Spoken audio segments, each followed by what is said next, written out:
Hi అండి, అందరికీ నమస్కారం. డైరీ మిల్క్ చాక్లెట్లో పురుగులు వస్తున్నాయి అనే లేటెస్ట్ అప్డేట్ అయితే రావడం జరిగిందండి. వివరాల్లోకి వెళ్ళబోయే ముందు ఫస్ట్ టైం మన ఛానల్ని చూస్తున్నట్లయితే ప్లీజ్ సబ్స్క్రైబ్ చేసుకోండి. డైరీ మిల్క్ చాక్లెట్లు సురక్షితం కాదని, వీటిని తినొద్దని తెలంగాణ ఫుడ్ సేఫ్టీ అధికారులు హెచ్చరించారు. చాక్లెట్ల లోపల పురుగులు ఉంటున్నాయని తెలిపారు. మంచిని ఆశిద్దాం, తీయని వేడుక చేసుకుందాం, ఇది Cadbury Dairy Milk chocolate slogan. పిల్లల నుంచి పెద్దల వరకు దీని రుచికి దాసోహం అవ్వని వారు ఉండరు. నోట్లో వేసుకోగానే వెన్నెలా కరిగిపోయే ఈ చాక్లెట్ చుట్టూ తీవ్ర వివాదం నడుస్తుంది. తెలంగాణ స్టేట్ ఫుడ్ ల్యాబొరేటరీ ఏకంగా ఈ చాక్లెట్ సురక్షితం కాదు, తినొద్దంటూ హెచ్చరించడం సంచలనం రేకెత్తిస్తుంది.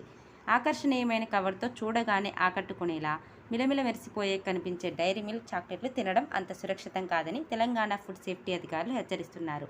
ఆ తలుకు బెలుకు కవర్ల వెనుక కంటికి కనిపించని పురుగులే కాదు, కనిపించే పురుగులు సైతం ఉన్నాయని తెలిపింది. చిన్న పిల్లల దగ్గర నుంచి పెద్దవాళ్ల వరకు చాక్లెట్స్ను ఎంతో ఇష్టంగా తింటుంటారు. కానీ ఈ మధ్య కాలంలో చాక్లెట్స్ తినాలంటే భయపడాల్సిన పరిస్థితి నెలకొంది. మార్కెట్లో పలు కంపెనీలకు చెందిన చాక్లెట్స్ లభిస్తాయి. వాటిల్లో క్యాడ్బరీ డైరీ మిల్క్ చాక్లెట్స్ వినియోగదారులకు ఆందోళన కలిగిస్తున్నాయి. ఇటీవల హైదరాబాద్లోని అమీర్పేట మెట్రో స్టేషన్లో ఓ వ్యక్తి క్యాడ్బరీ చాక్లెట్ కొన్నాడు. కవర్ ఓపెన్ చేసి తీరా తిందామనుకునేసరికి సజీవంగా ఉన్న పురుగు కనిపించింది. ఆ తలుకు బెలుకు కవర్ల వెనుక కంటికి కనిపించని పురుగులే కాదు, కనిపించే పురుగులు సైతం ఉన్నాయని తెలిపింది. దీంతో ఆ వ్యక్తి జీహెచ్ఎంసీకి ఫిర్యాదు చేశాడు. ఈ ఘటనపై విచారణ చేపట్టిన సంబంధిత అధికారులు సంచలన నిర్ణయం తీసుకున్నారు. క్యాడ్బరీ డైరీ మిల్క్ చాక్లెట్స్ తినడంపై తెలంగాణ స్టేట్ ఫుడ్ ల్యాబొరేటరీ కీలక నిర్ణయం తీసుకుంది. ఈ ఘటనపై స్పందించిన జీహెచ్ఎంసీ అధికారులు వెంటనే రంగంలోకి దిగారు. వినియోగదారుడు కొనుగోలు చేసిన షాప్పై దాడి చేశారు.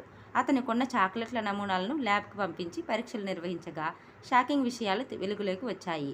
ఆ కంపెనీకి చెందిన చాక్లెట్లు తినడం ఆరోగ్యానికి అంత సురక్షితం కాదని అభిప్రాయపడుతూ Telangana state food laboratory report విడుదల చేశారు. ఈ చాక్లెట్లలో ఆరోగ్యానికి హాని చేసే కారకాలు చాలా ఉన్నాయని తెలిపారు. క్యాడ్బరీ డైరీ మిల్క్ చాక్లెట్స్ ఆరోగ్యానికి సురక్షితం కాదని తెలంగాణ స్టేట్ ఫుడ్ ల్యాబొరేటరీ నిర్ధారించింది. క్యాడ్బరీ డైరీ మిల్క్ చాక్లెట్స్ తినకూడదని, వాటికి దూరంగా ఉండాలని ప్రజలకు విజ్ఞప్తి చేసింది. ఇలాంటి మరిన్ని లేటెస్ట్ న్యూస్ అప్డేట్స్ కోసం వీడియోని లైక్ చేసి షేర్ చేయండి. అలాగే ఛానల్ని సబ్స్క్రైబ్ చేయండి. Thanks for watching friends.